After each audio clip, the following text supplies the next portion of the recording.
Om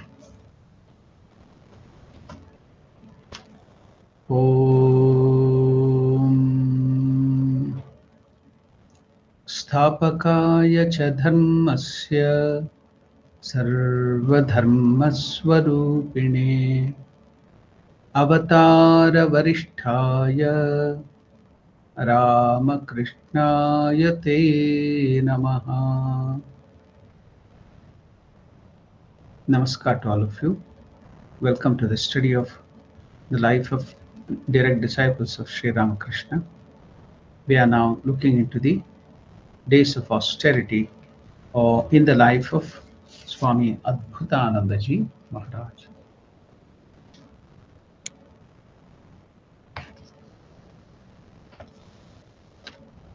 We have heard of one of the Bhagavad Gita verses, Ananyas Chintayanto Mam Ye Janaha Paripasate Tesham Nityaviyuktanam Yogakshemam Vahamyaham. So in the 9th chapter, the 22nd verse, Lord Krishna is telling, if a man worships me and meditates upon me with an undistracted mind, devoting every moment to me, I shall supply all his needs. I shall not only look after his worldly needs, but also I will look after his spiritual needs, both spiritual and worldly. That is what Lord Krishna has promised in Bhagavad Gita. Now, Latu Maharaj surrendered himself to Sri Ramakrishna wholeheartedly. After the master's passing away, he went through various kinds of sadhana, spiritual practices. Latu Maharaj himself explains, it is Sri Ramakrishna who is taking me by the hand through all these disciplines from 1886 to 1912.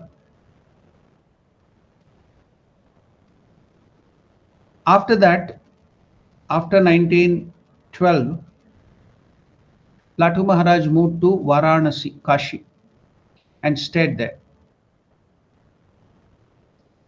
So now Latu Maharaj, until 1912, from 1886 to 1912, lived almost entirely in Calcutta area, not far from the places where Ramakrishna had stayed and often visited. Yet, even in the city of Calcutta, he lived the life of a wandering monk, unattached to people or places.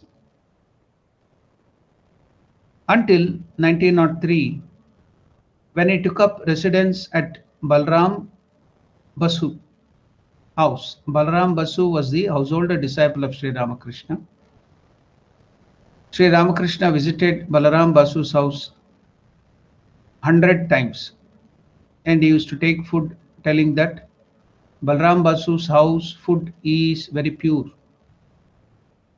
They would serve the devotees of the Lord without any desire in their mind, only for pleasing the Lord. So everybody in the family was so pure and devoted that Ramakrishna used to tell the food served in Balram Babu's house is very pure. Can you imagine? Balram Babu had written his diary, Ramakrishna's 100 visits to Balram Basu's house. Even now that exactly that very same house is maintained as an ashrama even now in Calcutta. If you go to Calcutta, you can visit Balram Babu's house and recall all the things which happened there during the visit of Sri Ramakrishna to that house. So in 1903, Latu Maharaj took up residence in the Babu's house. There was no one place that he called home. So now sadhus, the monks, they live an itinerant way of life. They don't stay at one place because they are not supposed to, because they will get attachment. They should be detached. That's why for them to become universal and detached always, they get the name Aniketana. Aniketana means without any home. So here, just not living out of the home is important, but detachment is important. To practice detachment, why should we be detached? So that you can be attached to the Lord.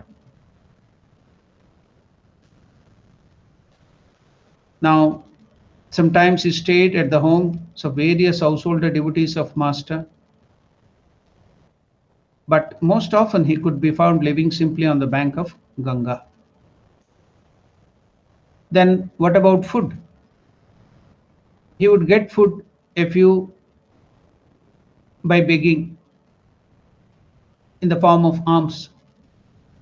Then somebody would give him a few coins or minimal necessities from different devotees. So that's all. While he was living on the bank of Ganga, moving about here and there, if he feels hungry, he will go and beg. Or sometimes some devotees would give him 1 or 2 coins or some basic necessities. And those devotees, they in turn felt blessed to serve this real holy man. Sometimes Latu Maharaj stayed at the Alambazar monastery and then the Belur Mutt monastery. The Ramakrishna Mutt was moved from Varahanagar or Baranagar to Alambazar in 1892 and finally to Belur Mutt in 1898. Once a devotee came to Latu Maharaj and requested Latu Maharaj not to beg for alms anymore, but allow the householder disciples of Sri Ramakrishna to supply his needs. At first, Latu Maharaj objected, saying that it was a part of monk's way of life to beg for his food. But when he found out that his own brother disciple, Rakhal or Swami Brahmananda, the Manasaputra, the spiritual son of Sri Ramakrishna, had encouraged the devotee to ask this from him,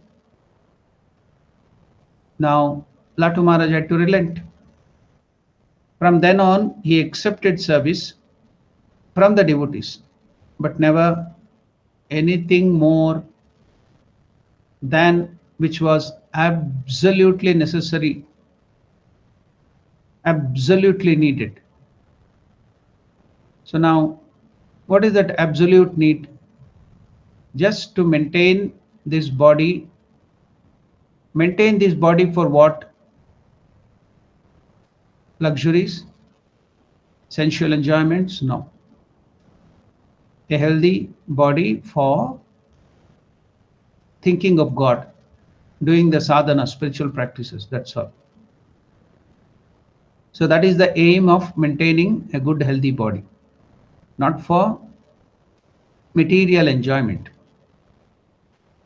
Once Girish Chandra Ghosh, the householder disciple of Ramakrishna, remarked to a devotee, if you want to see a monk such as the Bhagavad Gita describes, you go and see Latu. So if you see the life of Latu, you can see all in his life that which is mentioned in Bhagavad Gita. What is that? The devotee did not know what Girish meant. So Girish Chandra Ghosh elaborated. I see, you have not read the second chapter of the Bhagavad Gita. There, in the second chapter, the last few verses are describing the nature of a man of steady wisdom. A person who has realized Parabrahman. Arjuna asked Lord Krishna, a person who has realized God, Parabrahman, how does he behave? How does he sit? Sita pragnasya ka bhasha, samadhistasya keshava, sitadihi kim prabhasheta, kimasita vrajeta kim. How does he sit? How does he walk? How does he behave? That means, what is the nature of a person of steady wisdom? So, the nature of a man of steady wisdom is described in this last part of the second chapter. You can see all those qualities. See, those things which are described there by Lord Krishna about a man of steady wisdom. What is the exact term given in Bhagavad Gita for the man of steady wisdom? Sthita prajna or sthira prajna. So now it is just figure of speech. That person will be like this, will be behaving like this, will be immersed in the Atman, giving up all the desires, is not attached to anybody. So all the qualities are given. Well and good, the qualities are very fine, but until unless you see a person who is practicing it in his life, one feels very difficult to understand it and try to practice it. You need an example for practicing anything. That's why Girish Chandra Ghosh is telling that the nature of a man of steady wisdom is described in Bhagavad Gita, second chapter. And so you can see all those qualities exemplified in Latu's character. Anybody practiced it, or is anybody practicing it in his life? Then that inspires us, yes, we too can do that. Otherwise, they are just figures of speech. Yes, it is given. You have to do like this, you have to do like that. It will not inspire us much. But when somebody is practicing that in their own life, then it will be an example for us. Yes, we too can do that. To quote from the Bhagavad Gita, when a man completely casts off all desires of the mind, sarvan partha manogatan, which are deeply embedded in the mind, all the desires. When a man completely casts off all the desires of the mind, his self finding satisfaction in itself alone, atmanyeva atmana tushtaha,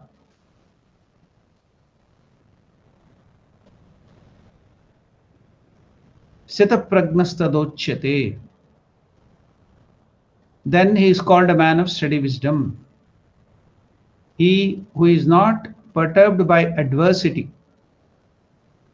External nature and internal nature may bring in so many disturbances in his life in the form of dualities, heat and cold, sukha, dukkha, joys and sorrows, tribulations, then in the form of attachment and detachment, in the form of success and in the form of defeat, profit and loss. Everything comes in our life in the form of duality.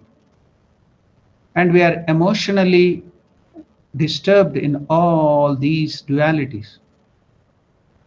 Because he has the knowledge of Atman, knowledge of God, So that is converted into emotional strength. So that person who has realized the Atman, whose mind is deeply dwelling in Atman, finds joy only in the Atman, and these things, the external things, cannot disturb him. He who is not perturbed by adversity, who does not long for happiness, who is free from attachment, fear, and wrath, is called a man of steady wisdom. So in the second chapter, 55 and 56 verses, Lord Krishna gives us all these things.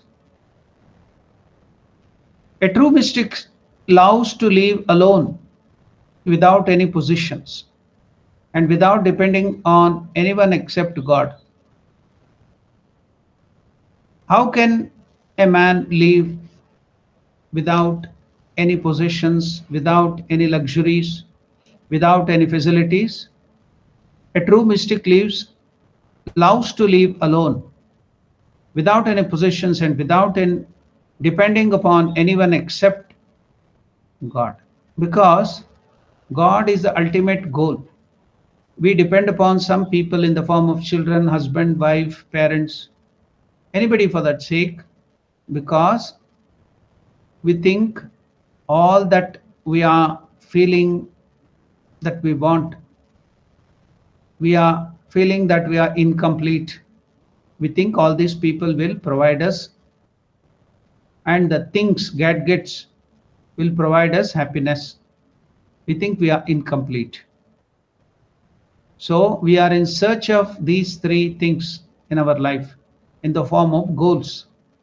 You go on searching anything, whether you get education, whether you run for money, whether you go for so many jobs, securities.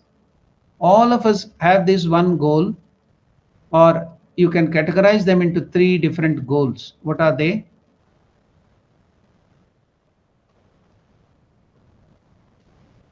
Security, peace, and happiness. All of us are searching only these three things: security, peace, and happiness. SPH. You see, anybody in the world, whatever they might be behind, if you analyze, simplify it, you will come to know that the goal is either security, peace, and happiness, nothing else. So all that is in abundance, not abundance, in infinity, it is fulfilling in God. God has infinite security, gives us infinite security, which no other object or people can give. God can give us infinite peace, which no other person or things in this world can give. God gives us infinite bliss, happiness, which no other person or vastu, a thing, can give in this world. So when everything can be given by God in abundance, in infinity, suppose, let us think, you are given nectar, amrita, the bliss of immortality, in one cup. Let us, it is a fluid, we keep it, that nectar, in one cup, and the water from the sewage, the gutter water, in another cup. So all these days, thinking that there is no nectar, we were having the sewage water or some other unnecessary things in this world. But once you get the nectar, when you come to know that there is nectar, even if you don't get nectar for the time being, you will never go to drink the sewage water. So God is like that nectar which can give us security, peace, and happiness in abundance. When you depend upon God, and when that God in the form of the Atman is in your own being, in your heart, then what is the need? When you have those things in abundance, why do you want any possessions? Why do you want any attachment? Why do you want any house or anything? Then you will not need anything at all, because you are fulfilled. You are happy all the time. So you don't depend upon anything for happiness, security, and peace outside. So that is the idea. A true mystic loves to live alone without any possessions and without depending on anyone because he is always living in God who gives everything to him. There was one American tourist who came to India. He went to the hut of a sadhu, a monk.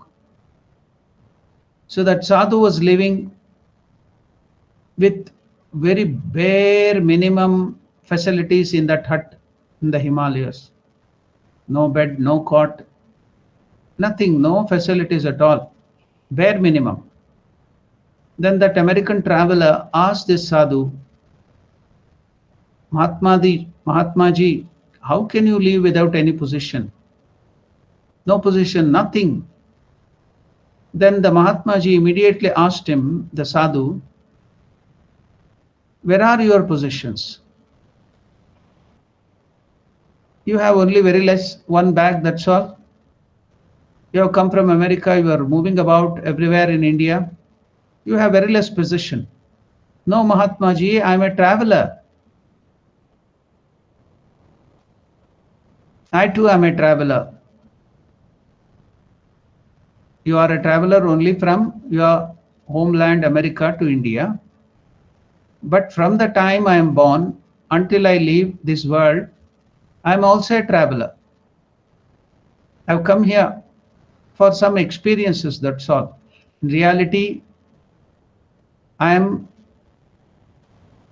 the Lord. I have the Lord within me. I have come from that higher state. We are not earthly beings come here to have some spiritual experience, but we are spiritual beings come to this earth to have some earthly experience, that's all. So all of us are travelers in reality. To have some experience, earthly experience, we have come here, but in reality, our real home is God. We are all travelers. So that was the idea which that sadhu gave to that American traveler. I'm also a traveler, so why do I need any position? I've come temporarily to this earth.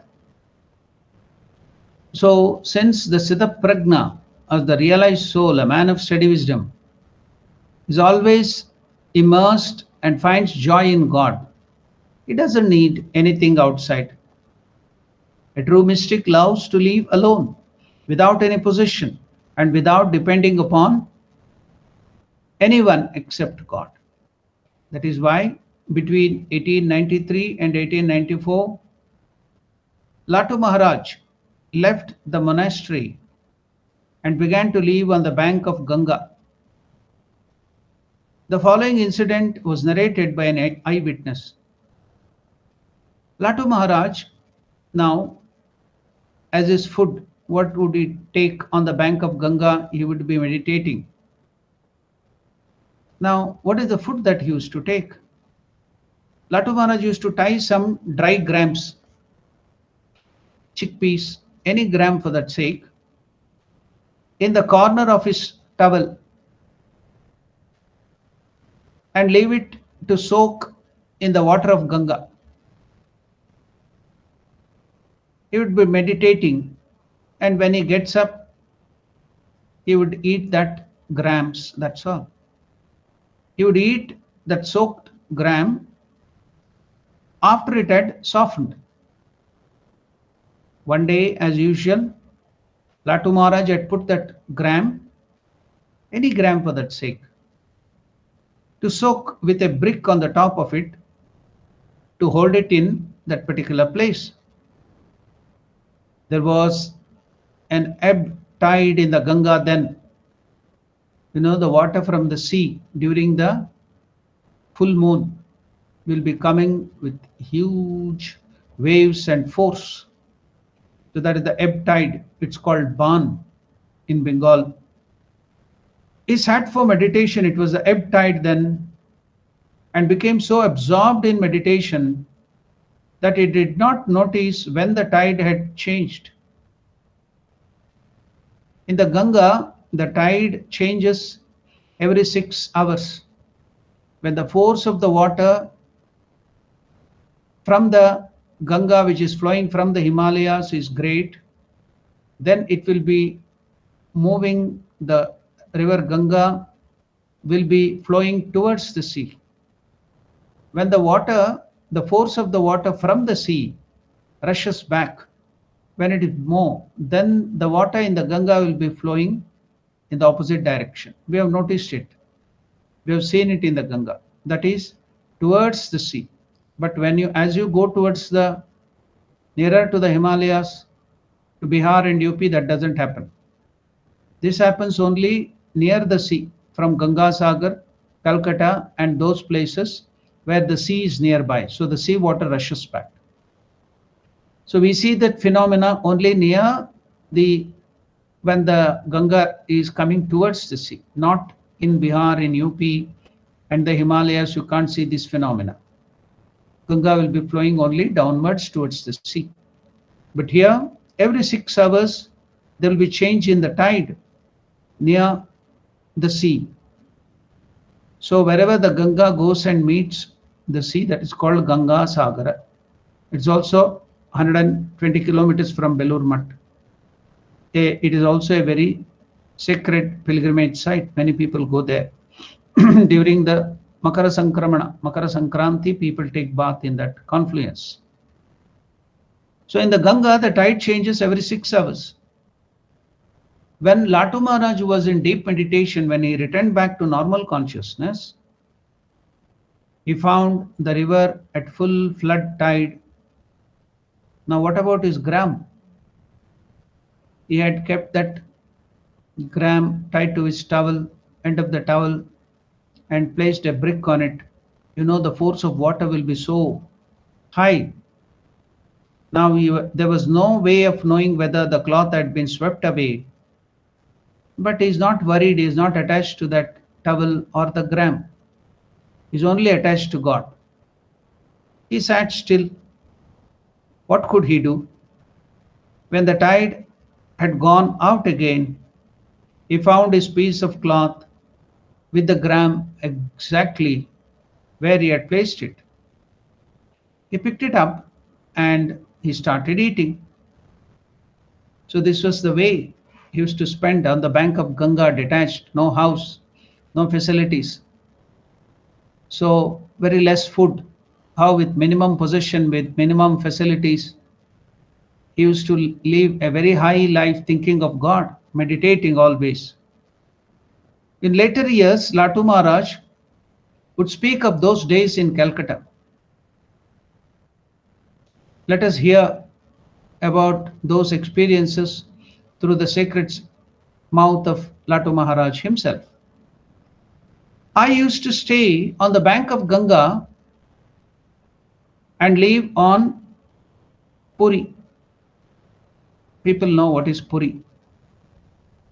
Fried bread. Puri patta. Here in South Africa, especially the North Indians, make puri patta. So that puri. So puri and aloo curry also they make. So that term puri is common everywhere in India, puri. So Latu Maharaj is telling that he used to stay on the bank of Ganga and live on puris, fried bread, and potato curry or fried gram. One day during that time, Shantiram Babu, Premananda's brother, there was one direct disciple of Sri Ramakrishna, Babu Ram. His monastic name was Swami Premananda. His pre-monastic name Babu Ram. He had a brother and his name was Shantiram. So this brother of Premananda, that is Shantiram, urged me to stay with his family.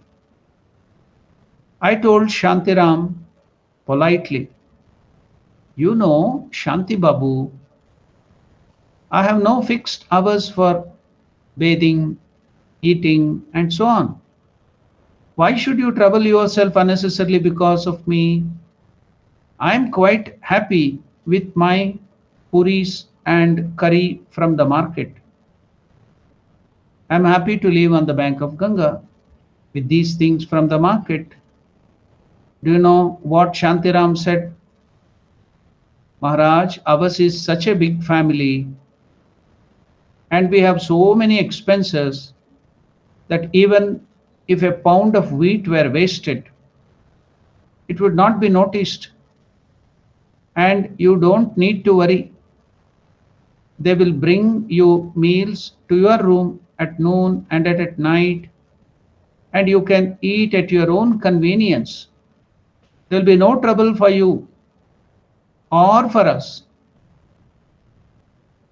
So when Shantiram insisted, Latu Maharaj told, I didn't have the heart to say no to him. So another time, Latu Maharaj explains about his state of his mind while he was living a life of sadhana, just meditating and meditating. One day I was sitting rather absent-mindedly on a boat. It was somebody else's boat. While he would be meditating, sometimes he would meditate on the bank, sometimes on the boat. That boat may belong to anybody. Everything belongs to him, everything doesn't belong to him. Everything in the world belongs to that person who doesn't have a house, who depends upon God, and everything doesn't belong to him. So one day Latu Maharaj is telling, I was sitting absent-mindedly on a boat loaded with straw. So now easy mode of transportation. So they used to move straw and so many other things through the boat. Very less fuel consumption. So he was sitting on a boat full of straw. He was just thinking of God. He was not oblivious of the surrounding.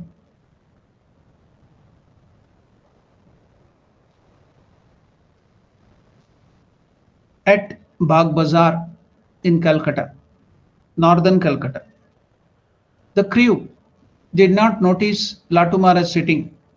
The crew did not notice me. I was not aware of when the boat weighed the anchor. When they removed the anchor and started sailing, Latu Maharaj was not at all aware. I realized what was happening only after the boat had gone up some kilometers, some distance past Dakshineshwar. I asked the boatmen to help me and they let me off the boat. On the way back to Calcutta, I stopped at Dakshineshwar temple garden and Ramlal Dada, the nephew of Sri Ramakrishna, who was looking after the puja of Mother Kali there in Dakshineshwar, fed me sumptuously.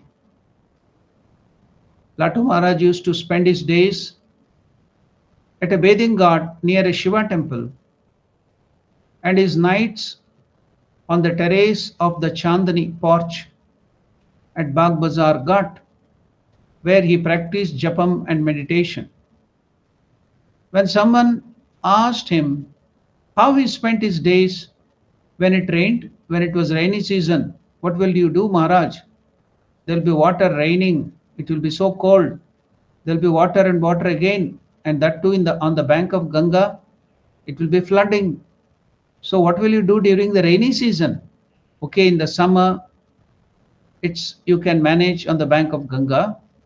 In the winter, it will be very, very difficult, cold, but it will be worst during the rainy season, 4 months of rainy season. How will you stay on the bank of Ganga or on that porch or near the temple? It will be wet and wet everywhere. Latu Maharaj used to spend his days at a bathing ghat near a Shiva temple and his nights on the terrace of a Chandani porch at Bhag Bazar Ghat when he practiced japam and meditation.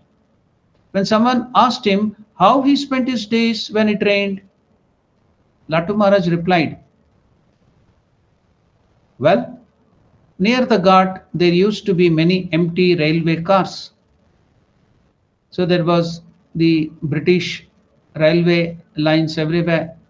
They had made railway lines, the East India Company, to take everything to England or wherever they wanted through the train. Many people who are educated in the Western ways, they tell, oh, the British brought in so much of good things to India. They bought railways. What for? What did they bring the railways for? To loot the country. So there were good railway lines everywhere. You know, India, which was educated before the British came, Gurukula system, the GDP was so high, the economy was so high. So all the businesses and economy of the whole world, India was controlling nearly 30% or 40% of the economy. Everybody wanted to trade in India. When the British left India, the education percentage was just 13%. They'd looted the country and they'd made the country uneducated. Such a rich country, such a country of heritage. And now the present day people tell, oh, the British bought you railways. What for? To loot your country. That's all. So some railway line and some bogies, the goods train or the bogies, useless things, discarded ones would be lying there. So no train movement will be there on the track, unused one. And there would be some empty railway cars. I would get into one of them, and when the rain stops, I would get out again. Once I got into such railway car during the rainy season, and I did not notice when it was hooked up to an engine and it pulled away. The next day, I had gone so many kilometers away. Several porters came and asked me to leave the car, that railway car. I asked them, where was I? And they told me I was at Chitpur. What could be done? I had to walk back to Bagh Bazar Ghat, so many kilometers away. Since then, I stopped taking shelter in railway cars. When it rained, I would leave the terrace and take shelter in the corner of the Chandni. The policemen at the Chandni knew me and they would not trouble me. Latu Maharaj once told a devotee, don't think that once a spiritual aspirant has experienced samadhi, the highest state of yoga, he can have it thereafter any number of times or whenever he wants it. You can't get it always. There are many aspirants who have tasted it but once. There are many more who cannot reach it even once in a whole lifetime. The Master, out of his infinite grace, so he has given me that. The Master has given me endless grace. After making me struggle for only 8 years, Sri Ramakrishna graciously lifted me up to that state again. One day, I was seated on the bank of Ganga when I saw a light coming out of the waters of the river. It grew in size until at last it filled the sky, the earth, and the space between them. Inside the infinite effulgence, there were numberless other lights. Looking at this, I lost myself completely. I do not know what happened next.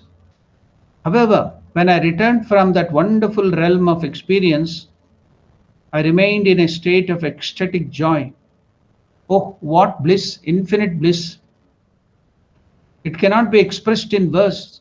How can you explain the infinite bliss or infinite joy in words? Even ordinary things, ordinary joy, you can just like a child. You ask the child how big was the elephant or the big was the pumpkin. The baby can stretch the hands like this much big, that's all. Or it can open its mouth, covering the sky and other things. Oh, that much big. It was so fine, that's all.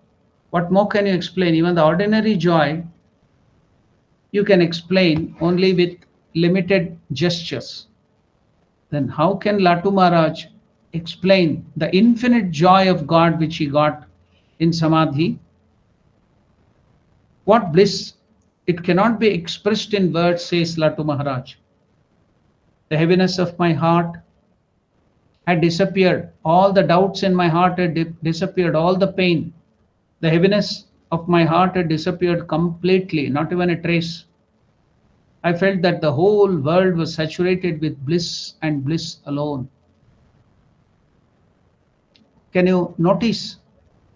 Can you feel it? Even to hear it, you get that bliss. Just to hear of the experience, because that is your true nature. Everybody's all the living beings have that bliss within them. That is our true nature.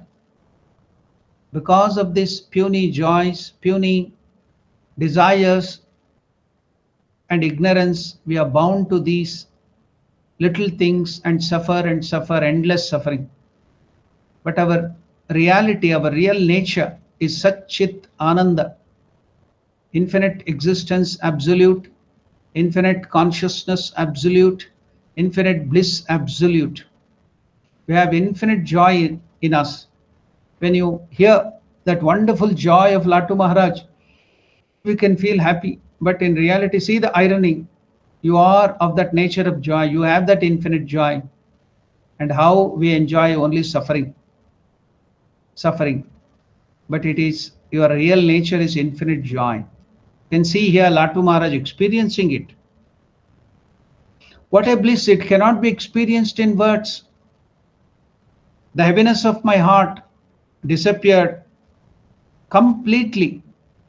Latu Maharaj is telling, I felt that the whole world was saturated with bliss and bliss and bliss alone. So that's why you can see Girish Chandra Ghosh telling, you can see, if you have read Bhagavad Gita, you can see a sadhu who has molded his life. He's not read Bhagavad Gita, he doesn't know anything of Bhagavad Gita. But because he has dedicated his life to God, the Lord, his Guru Ramakrishna, has given him everything.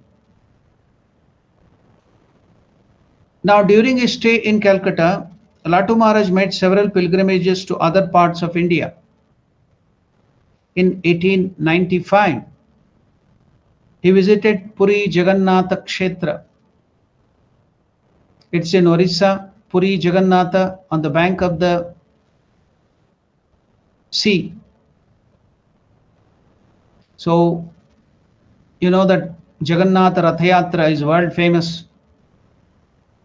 The name, the English word juggernaut, it rolled like a juggernaut. It has entered into English vocabulary. So that juggernaut comes from Jagannatha, the English word. So this Jagannatha, famous Puri Jagannatha temple, is very popular in India, one of the famous sacred places. We tell that the Char Dham is in Himalayas. No, really the Char Dham were these things.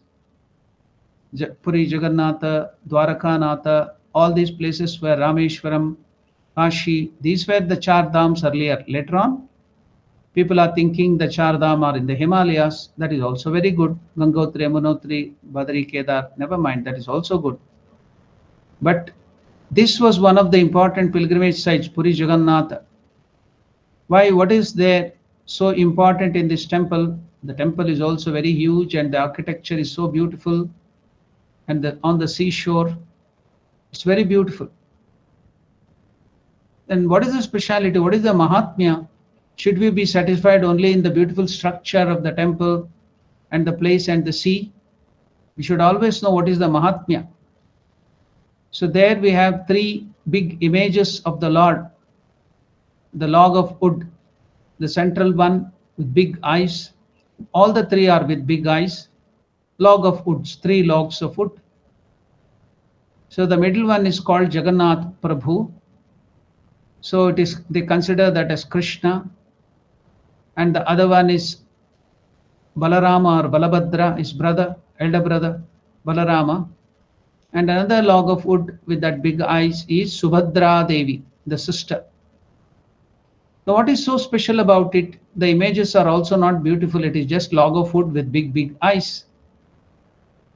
It's so popular because after Krishna gave up his body in Dwaraka, especially in Prabhas in Dwaraka, then when his body was consigned to flames, the leftover, the relics are placed in this temple, especially in those log of wood. Every 12 years, they will change this log of wood. It is called Kalevara or dead body. They bring in new log of wood. So there is so many rituals of choosing that particular log of wood of the tree, and that relics of Lord Krishna will be removed from the old log of wood and kept into the new image.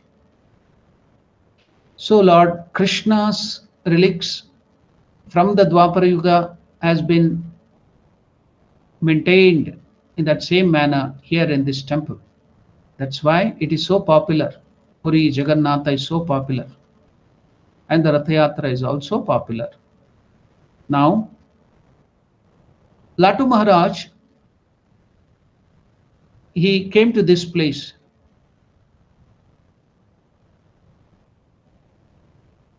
While on his pilgrimage in 1895, Latu Maharaj visited Puri, the holy place of Lord Jagannatha, Krishna. What is the meaning of Jagannatha? Jagat means the universe. Natha means the Lord. Jagannatha means the Lord of the universe. Krishna. What is it indicating here? To Lord Krishna. In 1897, he was among the party that went with Swami Vivekananda to Kashmir and other holy places of North and West India.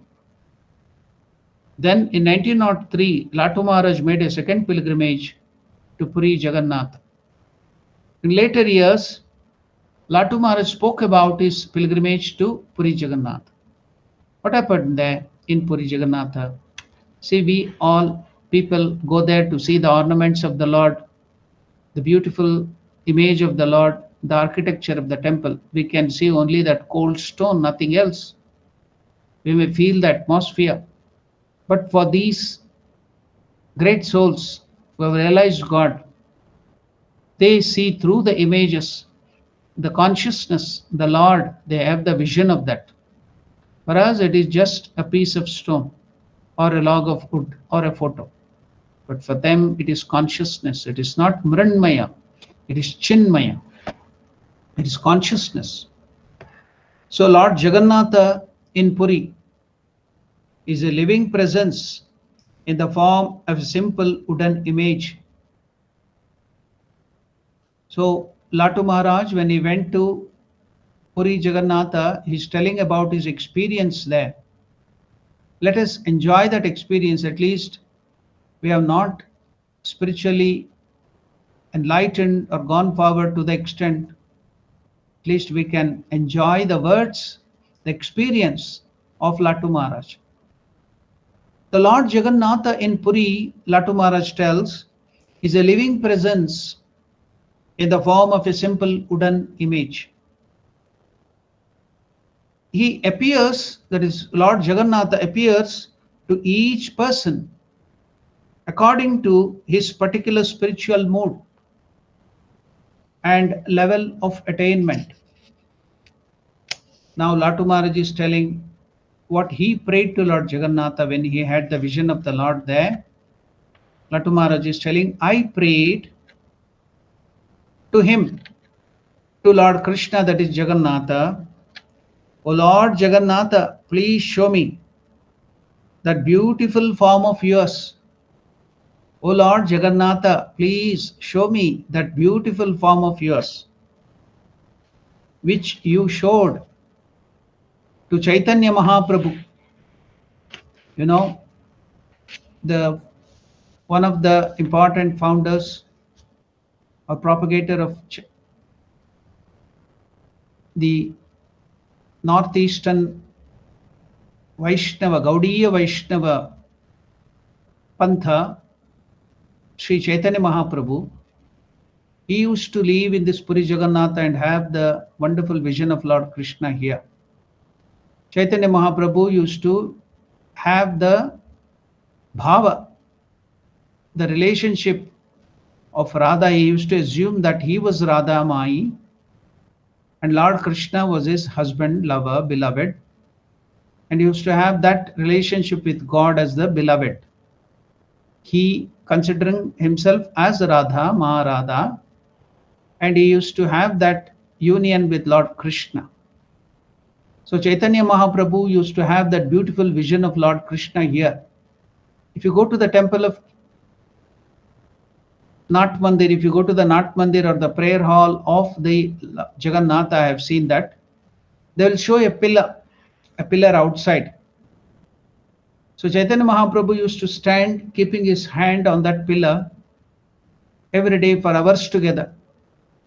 So for many years and many hours every day, since Chaitanya Mahaprabhu was keeping his hand, the fingers on that pillar has developed a dent in it. So many hours, so many days, so many years, Chaitanya Mahaprabhu would be standing there at that same place with his fingers on that, so that even the granite stone pillar has developed the dent. And he used to be looking at that Puri Jagannatha and having the wonderful vision of the Lord. So if you even now go to the temple, I have been to the temple, you can see that marks. So now Latu Maharaj is telling, O Lord Jagannatha, please show your beautiful form, which you had shown to Chaitanya Mahaprabhu, which made Chaitanya Mahaprabhu to shed profuse tears in ecstasy, joy, tears of joy in ecstasy. Can you please show me that beautiful form which you showed to Chaitanya Mahaprabhu? What do I know of you? I'm an illiterate person. I do not have any education. I'm an ordinary person. I'm a poor person. What do I know of you? Please bestow your grace on me. So a man of realization is so humble, is asking, see the way how to pray to the Lord. The way we pray to the Lord should be so humble with so much of humility. The Lord should melt. See here, he's so great, he's having samadhis, he's having the highest experience. But when it comes to devotion, so much of humility and devotion.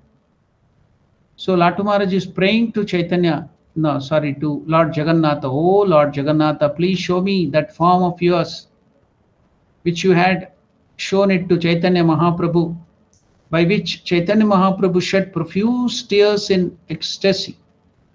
What do I know of you? Please bestow your grace on me. So this is surrender, self-surrender.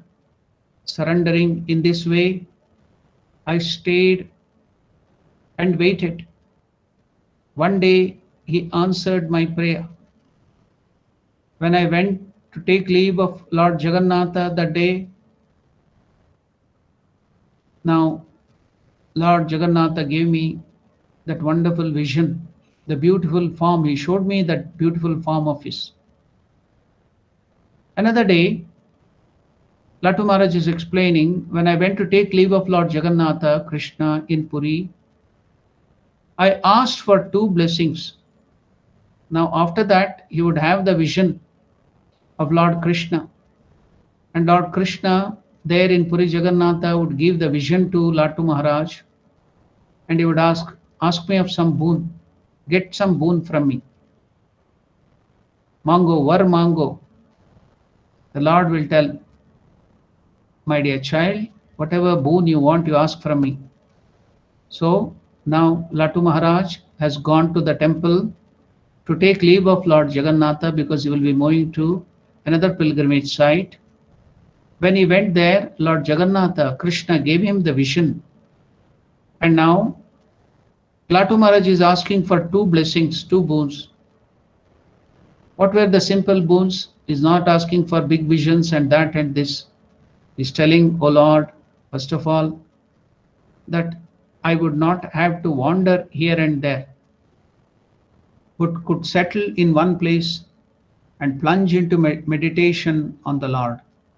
And what is the second boon? The second boon was, O Lord, whatever I ate, I should be able to digest. These are all the main problems we face. Now, whatever food I eat, because I get some puris which may be half baked and some aloo curry or something not nutritious, whatever comes to sustain this body, I get little food. So whatever I eat should be digested. There should be no digestive problem in digestion. Whatever I eat should be digested and assimilated. That means the body should be healthy always to think of God. And the other boon was, I should not have to wander here and there.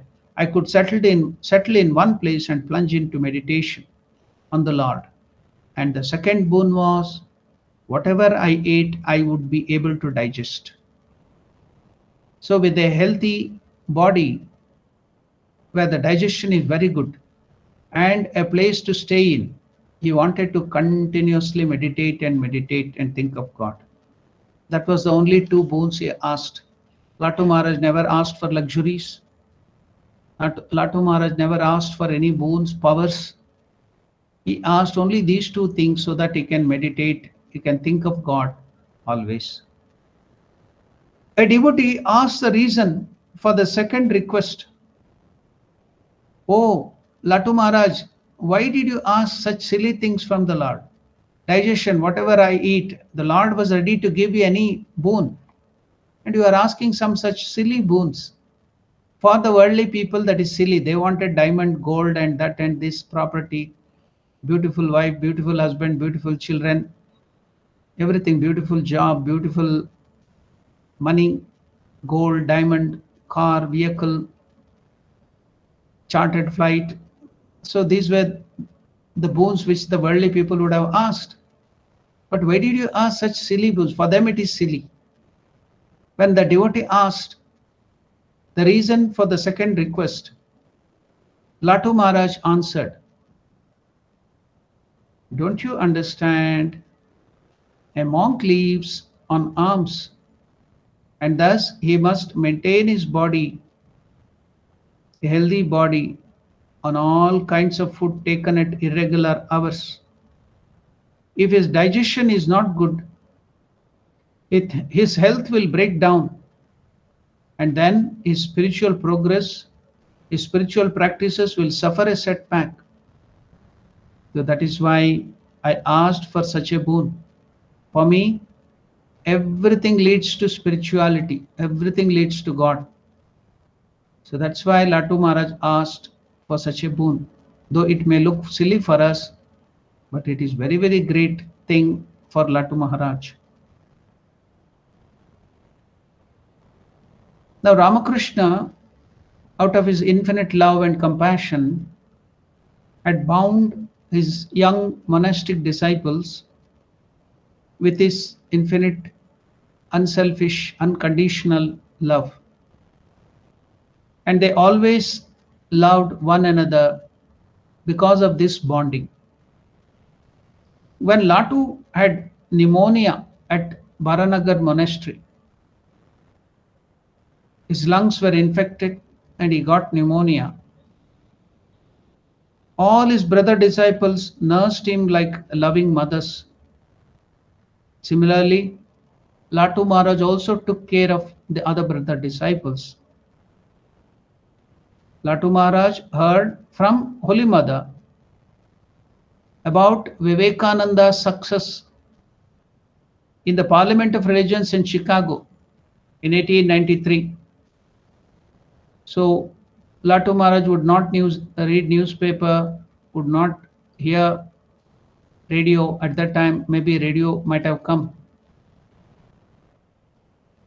No news, nothing. He was just meditating on God.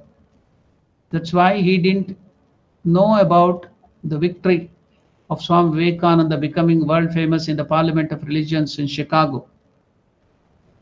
But Latu Maharaj heard it from Holy Mother Sharda Devi about Vivekananda's success in the Parliament of Religions in Chicago in 1893. Girish Chandra Ghosh said, Latu would often come to my place. Sometimes Latu would visit Girish Chandra Ghosh's place and listen eagerly to every word about Swami Vivekananda's triumphant activities in America. Latu Maharaj, now our Girish Chandra Ghosh is explaining, Latu Maharaj's attitude was like a child's, full of faith and enthusiasm. When I told him that Swami Vivekananda's speech had been considered the best in America, Latu laughed gleefully like a boy and said, it is bound to be so, it is bound to be so. Didn't our master say that in him all the 18 powers were working in their highest form? It cannot be otherwise. How can our master's words be untrue? It cannot be otherwise. Can the master's prediction be false? Just like a child. He laughed gleefully like a boy and said, it is bound to do so. Swami Vivekananda has to be popular. His words have to be taken by everybody, even America or anybody for that sake. Didn't the master say that in him all the 18 powers were working in their fullest, highest form? It cannot be otherwise. Can the master's prediction be false? One day,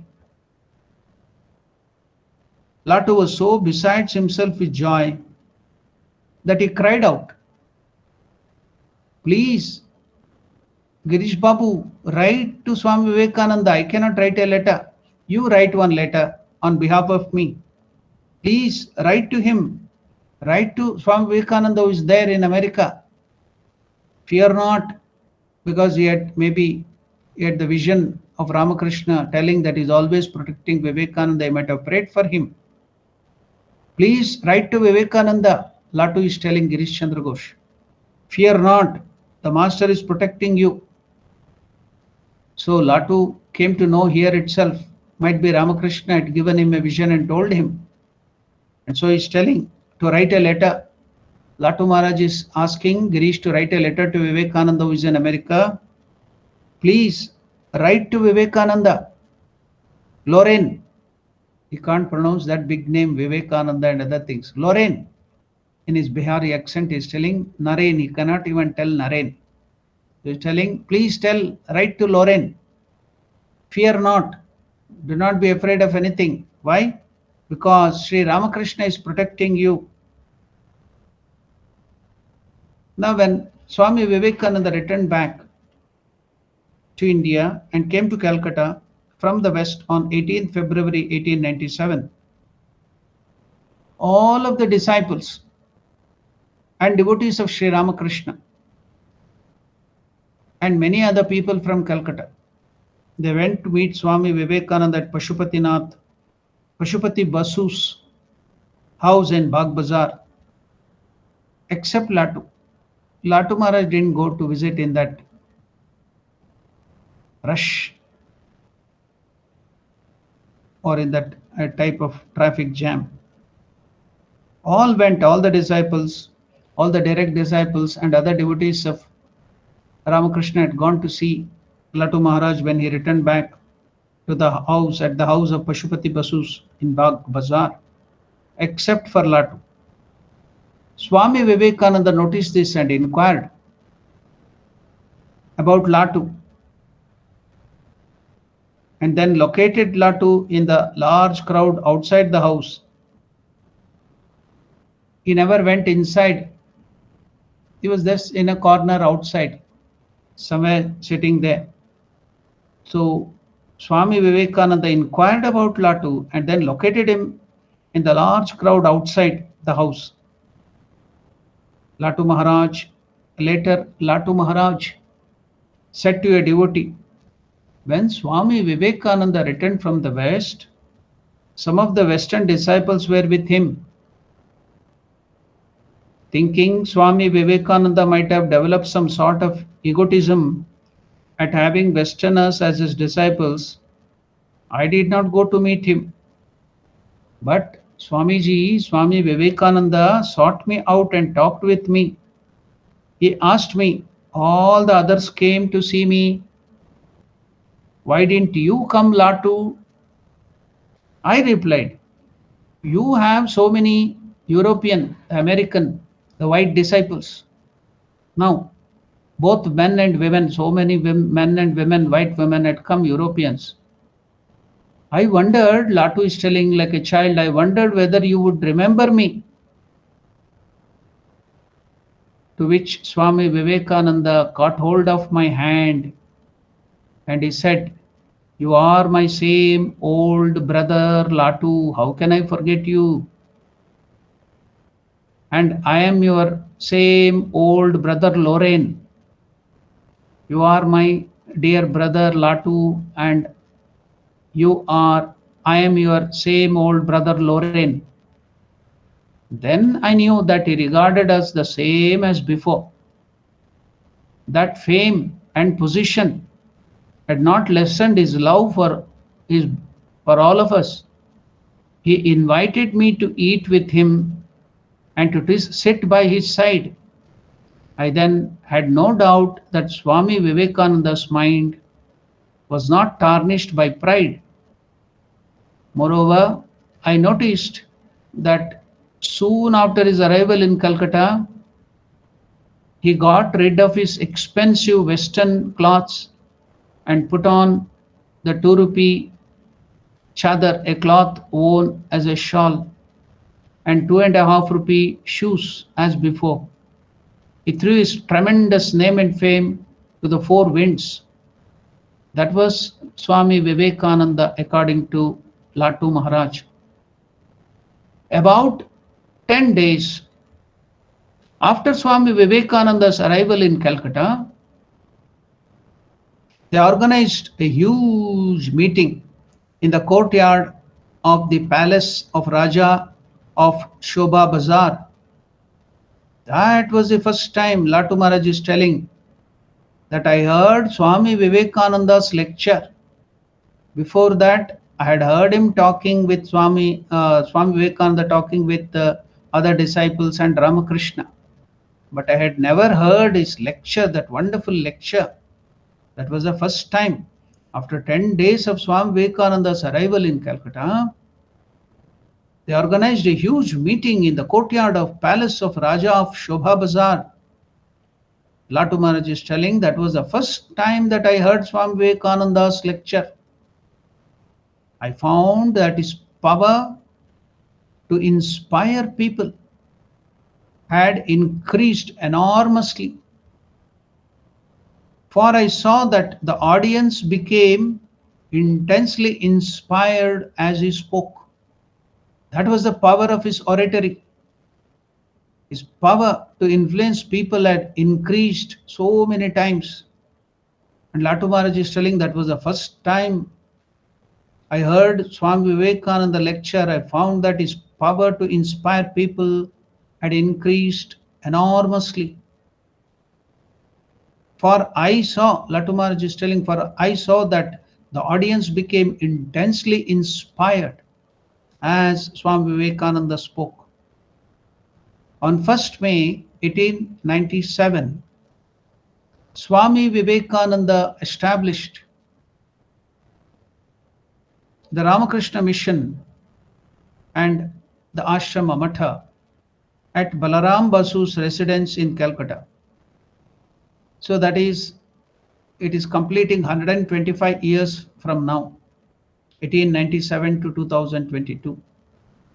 And that's why all over the world, Ramakrishna Ashrama is celebrating that inauguration or founding of Ramakrishna mission and Matha.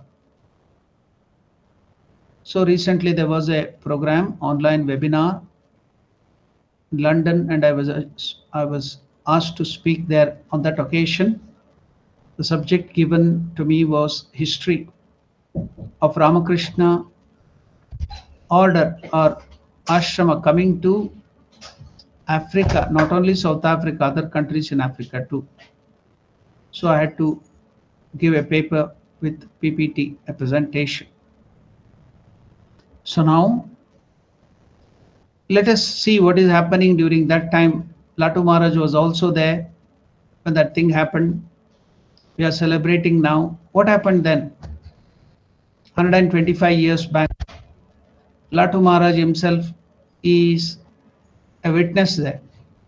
On 1st May 1897, Vivekananda established the Ramakrishna mission at Balaram Basu's residence.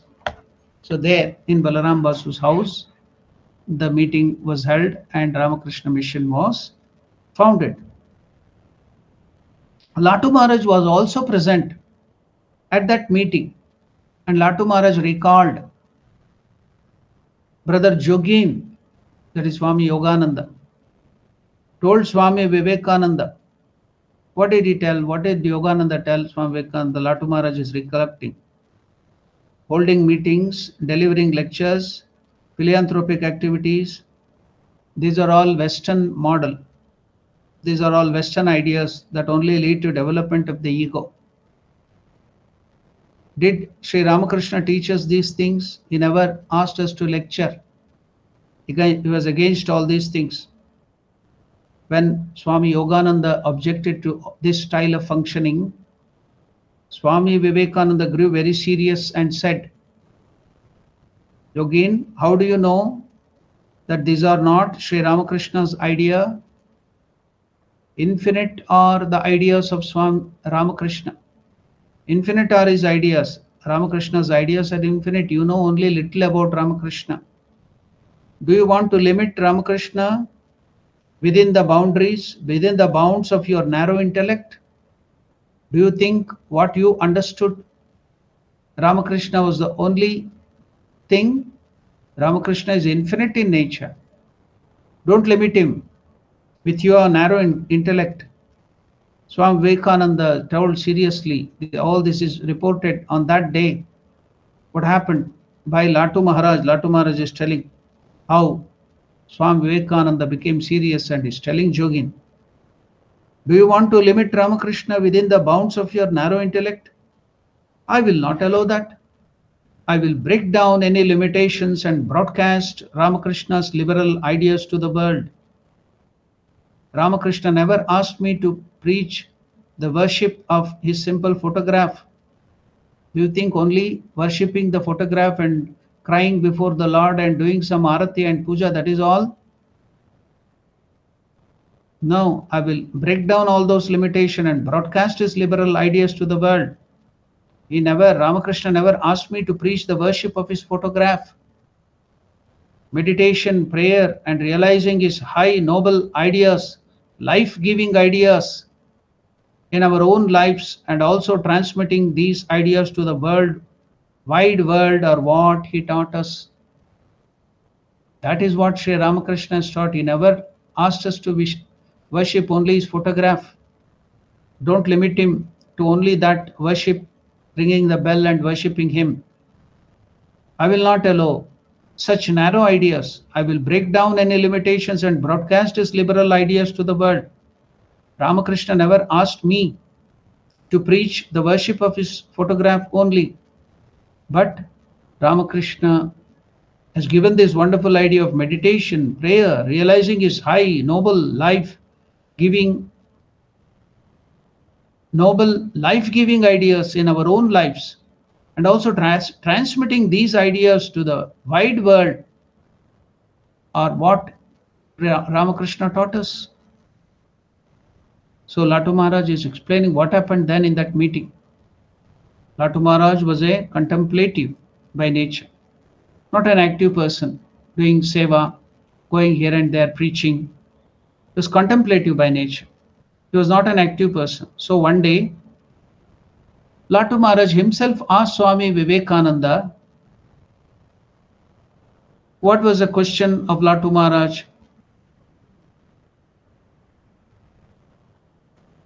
He humbly asked Swami Vivekananda, Brother Dada, Brother Lorraine Dada, why have you started all these activities? Won't all these Western style activities interfere with our meditation and prayer? To which Swami Vivekananda smiled at Latu and said, Latu, how would you understand why I am introducing all this work? You are a dumbbell. You don't know anything, you are a dumbbell. At the sight of Ka, you shed tears like Prahalada, a devotee of Lord Krishna who remembered Lord Krishna at the sound of the first letter of his name Ka. You are all devotees. What do you understand of this? You can only whine like babies. You think you can attain liberation through crying, that on the last day Sri Ramakrishna will come to take you to the heaven, and there you will enjoy your heart's content. And those who are studying the scriptures for knowledge, who are working to educate people in the path of righteousness and serve the poor people, they're all ignorant. Do you think those people are ignorant and these are all not wonderful ideas to reach God? And those people who serve the diseased and the distressed will all go to hell because of all these work or Maya? What a grand idea. To do good to mankind,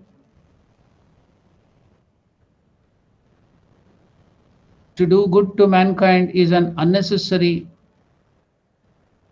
bother, and that one cannot attain God through these troublesome activities. This is your view, isn't it, Latu? As if God realization were very easy. You call on God and here he comes. Does God appear before the man who merely places his picture on the altar and throws a few flowers before him? Tell me that. So now if we have any such narrow idea, Swami Vivekananda's broad idea, these were all given by Ramakrishna himself. Ramakrishna himself trained Swami Vivekananda in all these ways to become the world teacher and give all these grand liberal ideas to the world. Now Latu Maharaj was dumbfounded.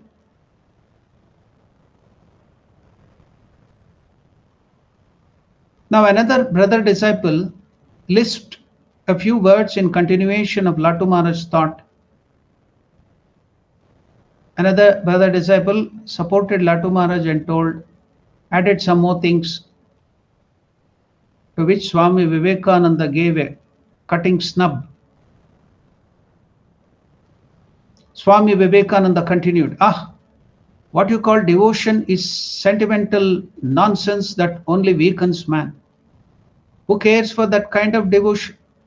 I have no faith in that devotion which makes a person so selfish, so busy with his only personal liberation, that his heart does not feel for others. If the heart doesn't feel for the poor, the diseased, the needy, in whom even that Lord Narayana resides, then what kind of devotion is yours? What you call devotion is sentimental nonsense that only weakens man. Who cares for that kind of devotion? I have no faith in that devotion which makes a person a selfish brute, so busy with his personal liberation only, not caring for the poor, the needy, that his heart does not feel for others. You know, one day I foolishly asked Sri Ramakrishna for this kind of devotion. I too was like you. I asked Ramakrishna foolishly for that kind of devotion and liberation. And Ramakrishna rebuked me and called me selfish and small-minded. Should I be misled by your words? I will work as Sri Ramakrishna has told me. After this, Swami Vivekananda burst into tears and he left the room. The brother monks realized Swami Vivekananda's heart, the greatness, and why Sri Ramakrishna had made him their leader. The next day, Latu Maharaj privately went to Swami Vivekananda. Brother Lorraine, I am a fool. Please don't take my words to heart, Lorraine. So, what was that guidance given by Sri Ramakrishna? Swami Vivekananda also had those ideas, selfish ideas of just always sitting and meditating and realizing God. So, once he went to Ramakrishna, and Ramakrishna asked him, what is your aim? What is your desire? So Lord Swami Vivekananda told Ramakrishna Paramahamsa in Dakshineshwar, O Ramakrishna, my desire is I should always be sitting in Samadhi, the highest state of yoga, the highest state of spirituality. So once in a while I should come down from Samadhi just to take some food and again return back to Samadhi, merge in meditation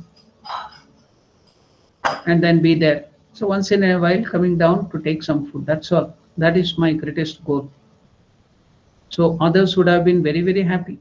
Other gurus would have been appreciating Swami Vivekananda if they told always I want to meditate, that is my goal. But what did Ramakrishna tell? Ramakrishna chided and scolded Vivekananda. What selfish guy are you, Narendra? What were the terms used by Ramakrishna at that time? Hina buddhi. What small-mindedness. He scolded Narendra. Hina buddhi, tuchha buddhi. Means what petty-mindedness do you have? I thought, Narendra, you will become like a big banyan tree or a people tree, banyan tree, giving shelter in your arms to so many birds, so many animals, and taking care of them. You are just concerned.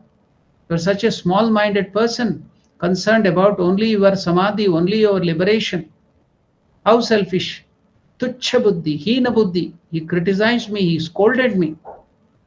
I thought you would become a big vatavruksha, a big banyan tree, where thousands and millions of birds and animals will be getting shelter, and you are only interested in your own liberation, about your own samadhi, not caring for the poor, not caring for the other people in whom the Lord exists. Do you think that you can only meditate with your eyes closed? With your eyes open, you also can meditate, seeing the Lord in everything, in every being, and serving them. When you see the Lord everywhere, when the mother sees herself in the child, will she go on praising sentimentally that, oh child, these were all not told by Ramakrishna. I'm adding it. Ramakrishna only told Vivekananda, you would become, I thought you would become a big banyan tree giving shelter to so many people, so many animals, and you are thinking only about your mukti, about your spiritual progress, not thinking about other people who are in need of you. I thought you are a very big vessel who would help many people, but you are only becoming selfish to think of only about your liberation. So that was the scoldings given by Ramakrishna to Narendra. That's what Narendra is mentioning here. So if the mother sees herself in the child, this is all I am adding. Will the mother go on praising the child, telling sentimentally that, oh child, you are so beautiful, you have the nose like me, you have the hairs like me, you have beautiful curly hairs? Or will the mother go on serving the child whom she loves, whom she sees herself in it? Whenever the child is sick, she will wake up. She will wake up the whole night and serve the child. Whenever the child is crying, She too cries with it. She takes care, she feeds, she serves.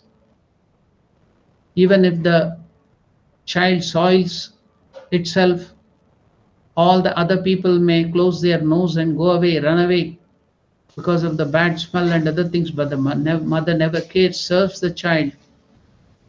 So that is the way you express your love.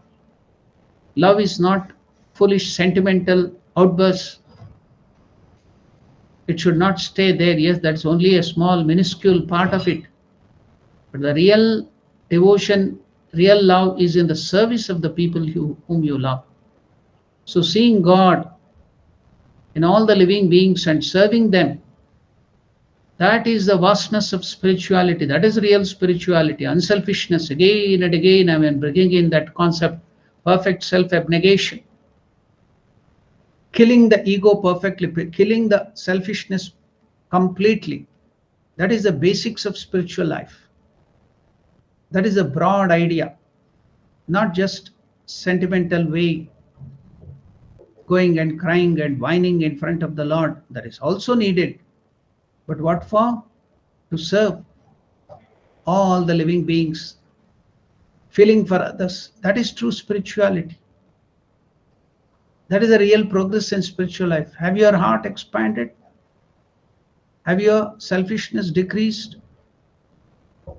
Have your love for the poor, the diseased, the troubled has welled up? That is the sign of your going forward in spiritual life. That is what Swami Vivekananda has taught us. That is what Ramakrishna has taught Swami Vivekananda. So if you want to understand Ramakrishna, you have to understand through Vivekananda, because he was the only person other than Mother Sharda Devi. She also supported Vivekananda in all these activities of service, spreading the message and other things. Mother would always support Vivekananda because these were the ideas of Ramakrishna, the broad ideas. So that's what Vivekananda is mentioning. We will take up that again, wonderful idea, concept of spirituality, giving Vivekananda that fullness of spirituality. Let us hear through that wonderful words of Swami Vivekananda himself. What happened on that day? 1897, May 1st, founding day of Ramakrishna Ashrama, Ramakrishna Mission. We will go through that again next class, that is tomorrow. Until then, we shall think, cogitate, meditate, do the Shravana, Manana. We have already done the Shravana. Again, we will go through that and meditate and get that wonderful real idea, the broad idea of spiritual life. So if you have any questions now, we have some 5 minutes left. If you have any doubts, if you have any questions of what we have discussed today, you can ask.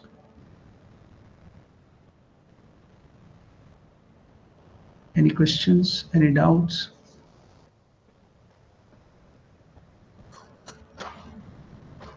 So there is one question on the live chat. Om Namo Narayanaya. Can you kindly tell how sadhus live in Himalayas without food, water, shelter, winter clothing, etc.? How ordinary souls like us survive in extreme conditions? Can you kindly tell the ways? Now, sadhus have given up everything for the Lord. It will be a surprising thing for you because they have given up father, mother, brothers, sisters, everything, the family, no enjoyment, nothing, because they love God. For the sake of God, they are ready to do anything. They are ready to sacrifice anything.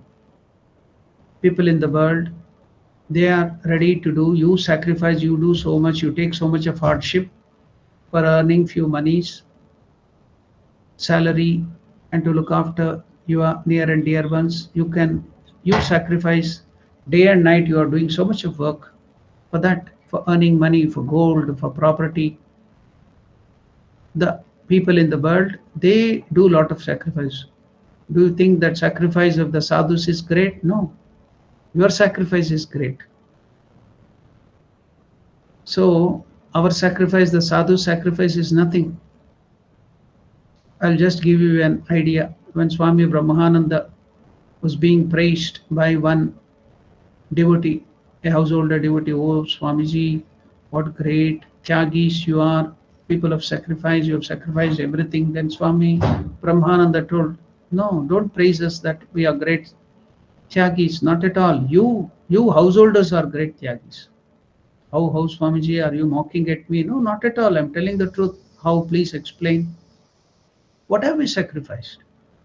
We have given up this small samsara for the sake of the infinite Lord. And what is the great sacrifice in that? You have sacrificed the Lord Himself, the infinite Lord, the great Lord Himself, you have sacrificed for this puny world. Whose sacrifice is great? You have sacrificed God Himself. You have sacrificed this small world, that's all. You have sacrificed God Himself. Whose sacrifice is great? Your sacrifice is great. So, for the sake of Lord, the sadhus, the people in the Himalayas, there is nothing.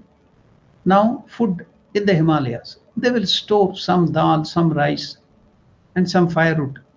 Once, if they cook, because it is cold in the Himalayas, it will not get spoiled, it will not become stale.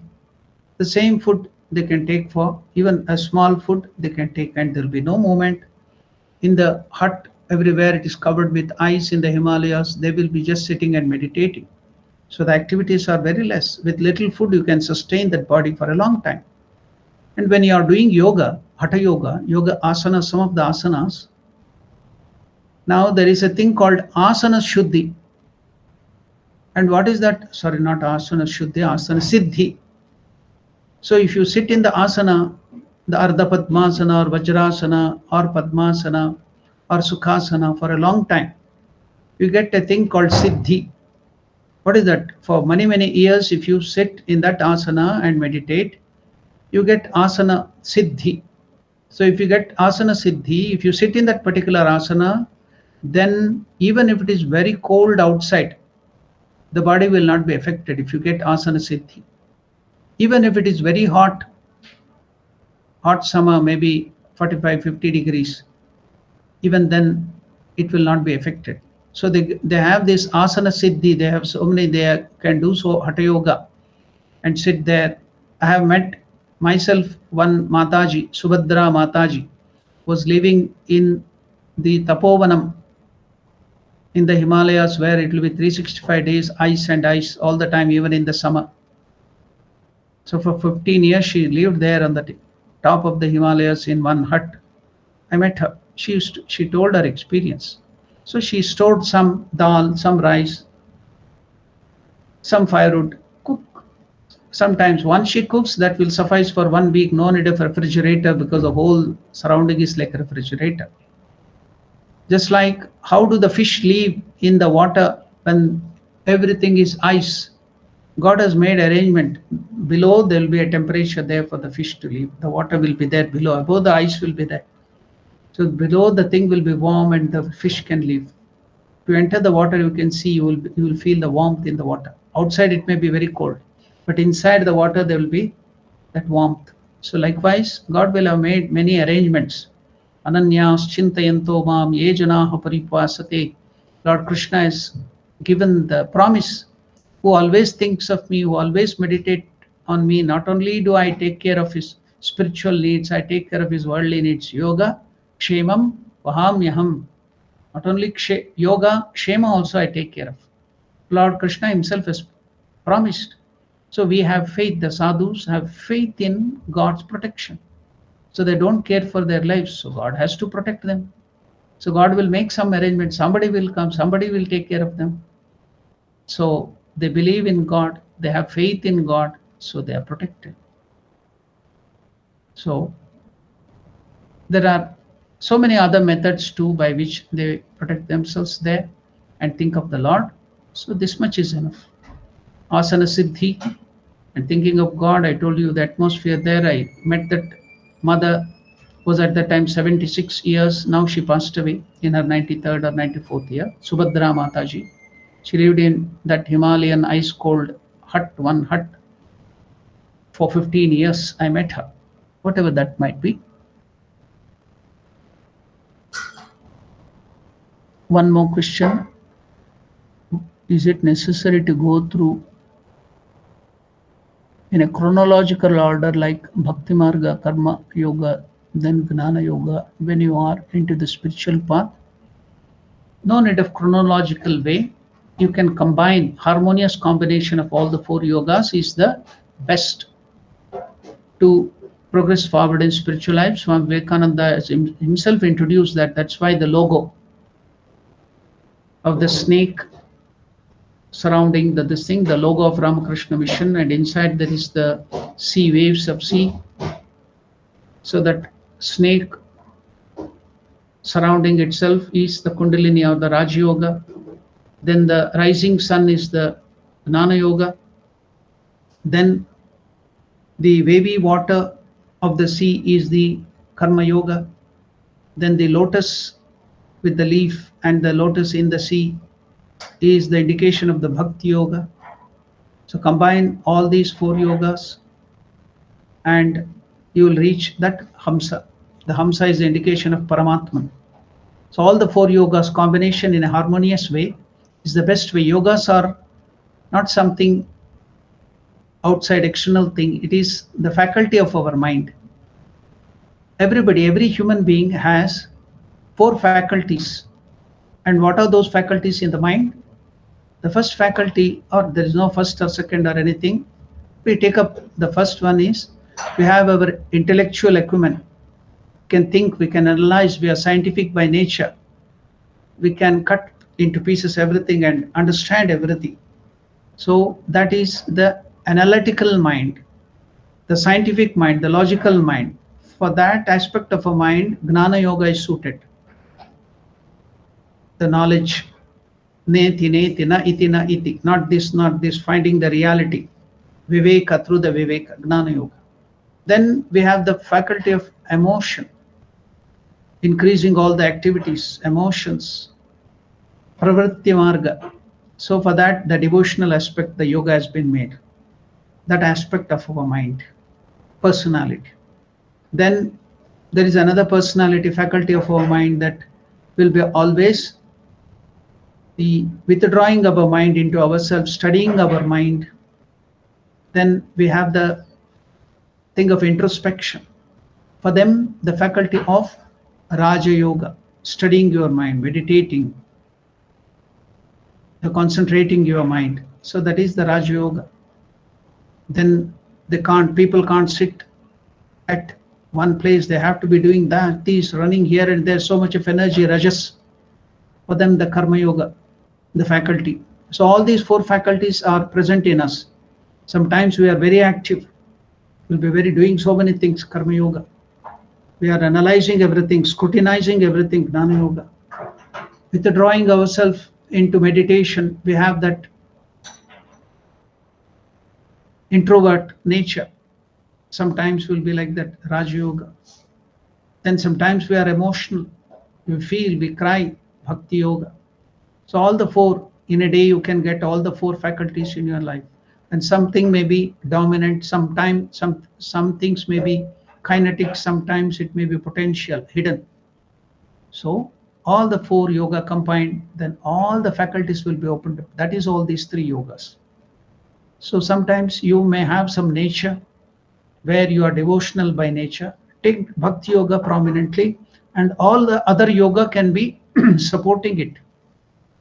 Suppose you have the introspective nature of Raj Yoga, meditating, take up that Raj Yoga as the main yoga. All the other things should be supporting. It should not be one-sided, that's all. All the yoga should be combined. So harmonious combination of all yoga. Yoga Samanvaya. So that's why Ramakrishna was called Samanvaya Acharya. Ramakrishna introduced all these things and Vivekananda has given that. So yogas have to be combined harmoniously. Sometimes you can take up devotion as the main thing, all the others as the subsidiaries to help it. So all the 4 faculties have to be developed because they are our own nature. That is why the yoga has been developed in that fashion by our rishis. I think I have answered that question. Any other questions? Any other doubts? So these were the two questions on the live chat. If anybody has any questions here in the Google Live, you can ask, or else I will conclude the session with the prayer. Any questions?